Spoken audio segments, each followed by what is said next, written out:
اب یہاں پر دو چیزیں آپ نے سمجھنی ہیں.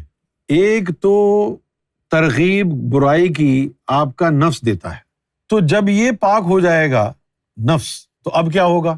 اب آپ کا نفس برائی کی ترغیب نہیں دے گا، تو اب آپ کو خوش ہونا چاہیے. نہیں، ابھی خوشی کا وقت نہیں آیا. اب کیا ہوگا؟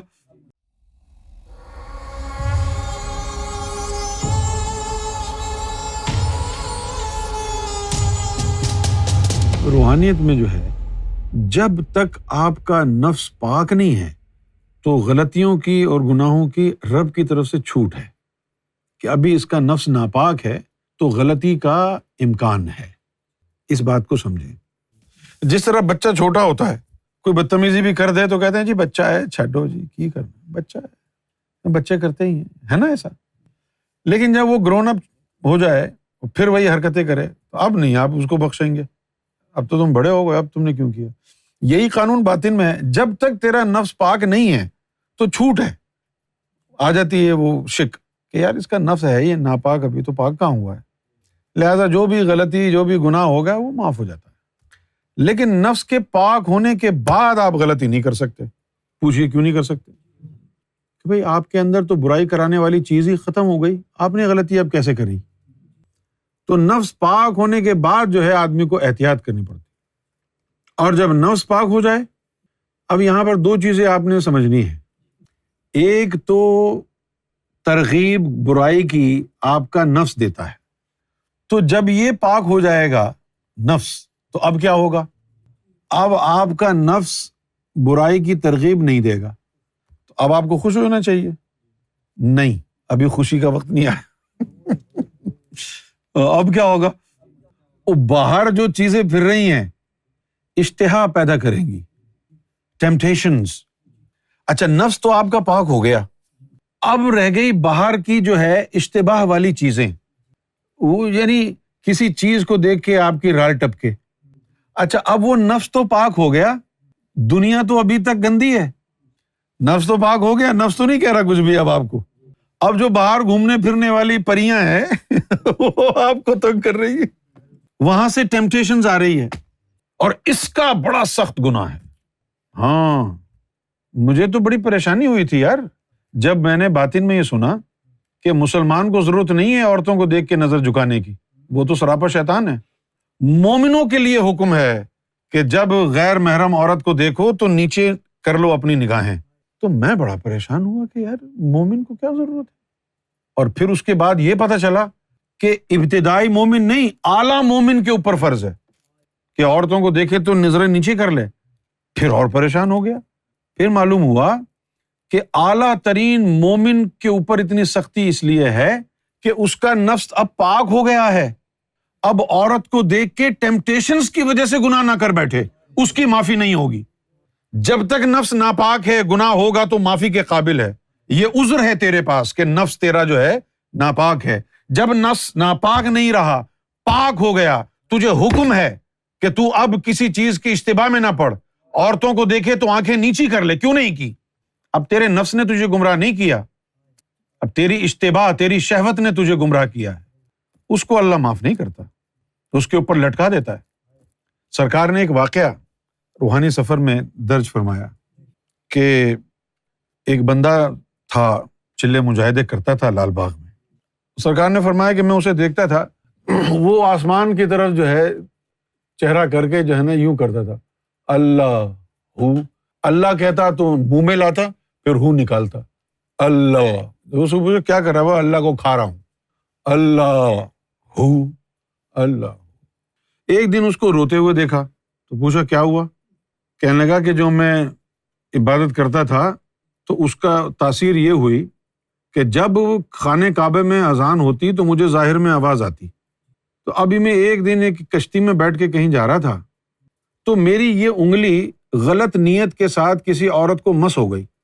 جب یہ میری انگلی غلط نیت یعنی اس کے دل میں شہوت بھی آئی، مس ہو گئی، تو وہ جو کچھ بھی اس نے باطن میں کمائی کی تھی سب ضائع ہو گئی.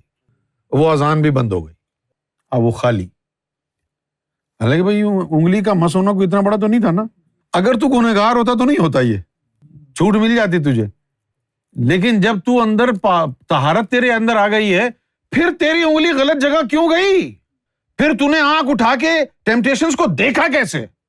یہ چھوٹ اسی وقت تک ہے جب تک نفس پاک نہیں ہے. پاک ہونے کے بعد پھر سولی پہ چڑھنا ہے اس کو مینٹین کرنے کے لیے، پھر آدمی ڈرتا ہے. تو اب جو میں نے بات فرمائی ہے اس کے اندر آپ کرپشن نہ فرمائیے گا. کیا پاکستانی قوم کرپٹ ہو گئی ہے؟ آرمی بھی کرپٹ، سیاستدان بھی کرپٹ، عوام بھی کرپٹ. روحانیت کو کرپٹ نہیں کرنا. وہ کیا آپ نے سوچا چالاکی سے کہ جی جب تک نفس ناپاک ہے تو چھوٹ ملتی رہے گی تو نفس کو پاک کرنے کی ضرورت ہی نہیں ہے. نفس کو ناپاک ہی رکھتے. یہ پھر جو ہے روحانیت سے خارج کر دیے جائیں گے. نفس کو پاک کرنا جو ہے بہت مشکل کام ہے، لیکن اس سے بھی زیادہ مشکل کام کیا ہے؟ پاک ہونے کے بعد اس کو ناپاک نہ ہونے دینا، وہ اس سے مشکل ہے. کیونکہ جب تک وہ ناپاک ہے تو شیطان جو ہے وہ شانت ہے کہ جی میرا ایجنٹ اس کے اندر بیٹھا ہوا ہے، تو ایکسٹرا ایفرٹ کرنے کی ضرورت نہیں ہے. آپ جو ہے اس کی سائیکی کو سمجھنے کی کوشش کریں یار. جب تک آپ کا نفس ناپاک ہے شیطان ریلیکسڈ ہے، ابلیس جو ہے ریلیکسڈ ہے. کیوں ریلیکسڈ ہے؟ اس کو معلوم ہے کہ بھئی میرا ایجنٹ اس کے اندر بیٹھا ہوا ہے، برائی کا امر کرتا ہے، وہ اس کو لگا کے رکھے گا. تو اب آپ اس کی ایکسٹرا بٹ آف ایفرٹ سے جو ہے محفوظ ہیں. وہ کوئی ایکسٹرا آرڈنریلی آپ کو گمراہ کرنے کی کوشش نہیں کرے گا، کیونکہ اس کو معلوم ہے کہ اس کا ایجنٹ نفس آپ کے اندر بیٹھا ہوا وہ کافی ہے. لیکن جیسے ہی آپ کا نفس پاک ہوگا تو شیطان کو بھی نوٹیفیکیشن چلا جائے گا کہ جی حسیب کا نفس پاک ہو گیا ہے، تو اب تو یہ جو ہے بندہ ذرا ٹیڑھا ہو جائے گا، اپنے ہاتھوں میں نہیں آئے گا، تو اس کی فیلڈنگ لگا دو. فیلڈنگ لگا دو سے مراد کیا ہے کہ اب اس کے اوپر ٹیمپٹیشن سے وار کرو. پھر وہ بندہ جو ہے دیکھے گا کہ مختلف عورتیں اس کو لفٹ کرانا شروع ہو گئیں. سامنے سے کوئی جا رہی ہے، وہ یوں یوں کر کے جا رہی ہے، ارے حسیب تو پریشان ہو گئی، یہ لائن مار رہی ہے. یہ باتیں میں نہیں کروں گا تو آپ کی سمجھ میں بھی نہیں آئیں گی. یہ پریکٹیکل باتیں ہیں روحانیت کی. اب جو ہے شیطان کوشش کرے گا کہ تجھے گناہ کے مواقع دے. پہلے تو ڈھونڈتا تھا نا، نہیں ملتے تھے. اب تجھے ڈھونڈنے نہیں پڑیں گے، اب قدم قدم پر تجھے گناہ کرنے کے موقع پورا راہ ہموار کر کے شیطان تجھے دے گا. ٹیمپٹیشنز. میرے ساتھ ایک دفعہ کیا ہوا، میں پاکستان سے کراچی سے واپس آ رہا تھا، تو میں نے جو پاکستانی پیسے میرے پاس کھلے تھے تو وہاں پر کھڑے ہوتے ہیں نا باہر منی چینج کرنے والے، وہ ایسے ہی بندے کھڑے ہوتے ہیں، منی ایکسچینج نہیں ہوتا ہے، وہ بندے کھڑے ہوتے ہیں، ہاں جی پاؤنڈ چینج کرانے ہیں، پاؤنڈ چینج کرانے ہیں، ڈالر چینج کرانے ہیں، اس طرح کھڑے. تو ایک بندے کو میں نے کہا جی ہاں میں نے جو ہے پاکستانی پیسے جو ہے پاؤنڈ میں چینج کرنے. کہتا جی آ جاؤ.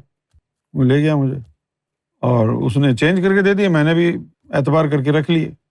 اچھا اب میں امیگریشن وغیرہ کرا کے اندر جا کے ڈپارچر لاؤنج میں بیٹھ گیا تو میں نے سوچا دیکھو کتنے پیسے ملے ہیں.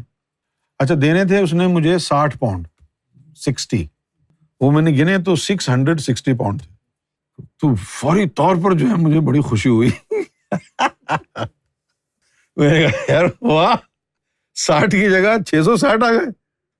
لیکن اندر سے آواز آئی کہ تو سرکار گور شاہی کا ماننے والا ہے، تو یہ کام کیسے کر سکتا ہے؟ تو میرے نفس نے کہا میں نے کون سی چوری کی ہے، میں نے کون سا اس سے پیسے ہتھیائے ہیں، کوئی فراڈ نہیں کیا میں نے. نفس کہتا ہے اس نے خود دیا ہے. تو آواز کہتی ہے اس نے غلطی سے دیے ہیں تو واپس کر دے. کیوں واپس کر دوں بھائی؟ جب تجھے معلوم ہو گیا ہے کہ یہ تیرے نہیں ہیں، اس نے غلطی سے دیے ہیں، تو اب تجھے واپس کرنے چاہیے. وہ اندر کی آواز کہہ رہی ہے. تو میرا نفس کہتا ہے کہ نہیں، اب جو ہو گیا سو ہو گیا، اب تو امیگریشن سے کراس کر کے آ گئے، اب واپس تھوڑی جا سکتے ہیں، اب واپس نہیں جا سکتے. تو پھر وہ آواز کہتی ہے تجھے زیب نہیں دیتا، صوفی ہونے کا دعویٰ کرتا ہے اور کسی نے غلطی سے پیسے زیادہ دے دیے تو اس کو واپس نہیں کر رہا ہے، تیرے من میں جو ہے کھوٹ ہے. تو پھر جو ہے وہ نفس جو ہے وہ راضی ہو گیا کہ چلو ٹرائی مارتے ہیں امیگریشن میں جا کے. یعنی نفس نے کہا کہ چلو، نفس کو یہ پکا یقین تھا امیگریشن والا باہر نہیں جانے دے گا کیونکہ ایگزٹ ہو گئی تھی نا، تو نفس کو پکا یقین تھا کہ یہ باہر نہیں جانے دے گا. تو میں نے کہا چلو اس آواز کو چپ کرا دیتے ہیں. تو میں امیگریشن والے کے پاس گیا، میں نے کہا یار وہ ایک کام ہے، مجھے باہر جانا ہے. کہنے لگا نہیں اب تو تم نہیں جا سکتے. تو اب وہ اندر سے آواز کہتی ہے کہ اس کو بتا کہ کوئی غریب آدمی ہے جو 1 مہینے میں بھی اتنا نہیں کماتا جتنے پیسے غلطی سے اس نے تجھے دے دیے، اس کے بیوی بچے بھوکے مریں گے. اب وہ آواز کہتی. تو میں نے اس کو کہا کہ یار وہ مسئلہ یہ ہے کہ مجھے ایک بندے نے پیسے زیادہ دے دیے اور 600 پاؤنڈ تو بہت پاکستانی روپے ہوتے ہیں، تو وہ بیچارہ بلا وجہ مارا جائے گا، تو میں دے کے ابھی واپس آتا ہوں. یہ میرا پاسپورٹ رکھ لو تم اور بورڈنگ پاس مجھے دے دو، میں ابھی جا کے دے کے واپس آیا. اس نے دے دیا، جانے دیا مجھے.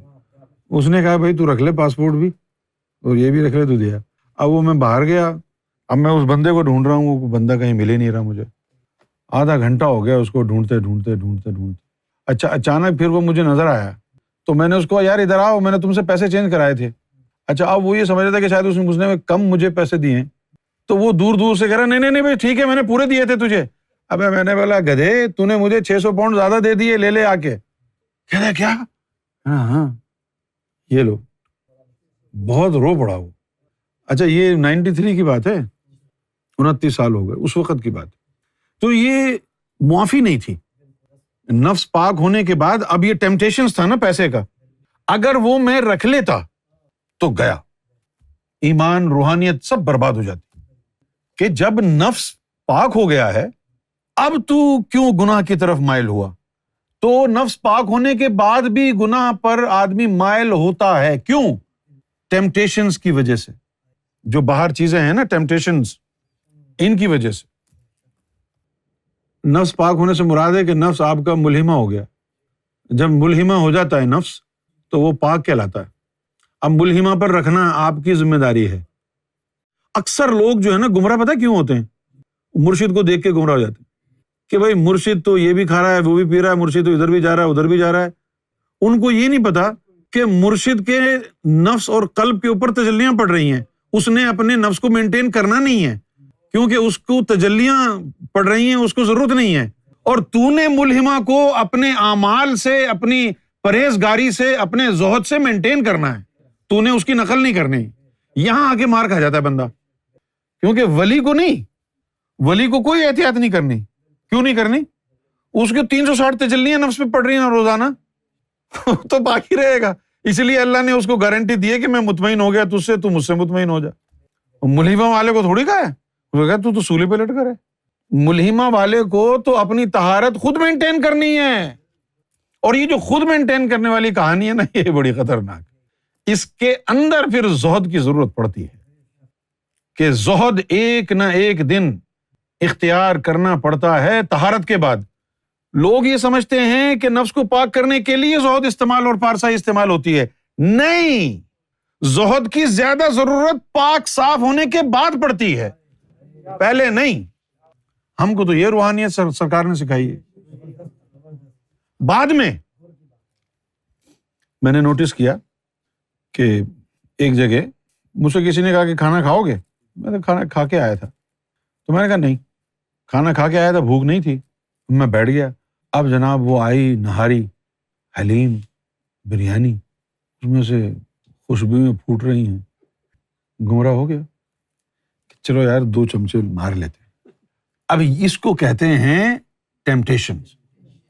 وہ جو اب تازہ بریانی، اس کے اوپر جو ہے یعنی پودینہ پڑا ہوا ہے اور اس میں سے مہک آ رہی ہے، خوشبو کی لٹیں بکھر رہی ہیں فضا میں، تو آدمی وہ کہے گا جی 2 چارنے والے لے ہی لیتا ہوں. یہ کہلاتی ہے ٹیمپٹیشن.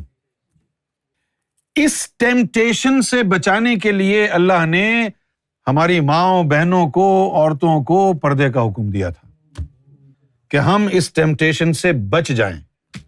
اور آپ نے نعرہ لگایا میرا جسم میری مرضی، تو آپ معاشرے کو خراب کر رہے ہیں. آپ کہیں جی میرا جسم میری مرضی. بھائی ٹھیک ہے تیرا جسم تیری مرضی، لیکن لوگوں کے اوپر عذاب کیوں بن رہی ہو؟ اپنا جسم اپنی مرضی اپنے گھر میں رکھو نا. تیرا جسم تیری مرضی، تیرا گھر، پبلک پلیس کے اوپر جا کر یہ سب کچھ نہیں کرو. اب اگر آپ عورت جو ہے اگر وہ بے حیائی کرے گی، اپنے جسم کی نمائش کرے گی، میں سچی بات بولتا ہوں، پولیٹیکل کریکٹنس گئی چولہے میں. ایک عورت کو چاہیے کہ حیادار کپڑے پہنے، بے حیائی کے کپڑے نہ پہنے، کیونکہ لوگوں کو دیکھ کے ٹیمپٹیشنز ہوگی, معاشرہ بگڑے گا. میرا خیال ہے یہ, اگر آپ اس سے متفق نہیں ہیں تو کوئی مسئلہ نہیں ہے, لیکن میرا یہ خیال ہے کہ ہماری ماؤں بہنوں کو, اس تمام خواتین کو ڈیسنٹ کلودنگ پہننی چاہیے جس میں آپ کے جسم کے ان حصوں کی نمائش نہ ہو جو پرائیویٹ پارٹس ہیں.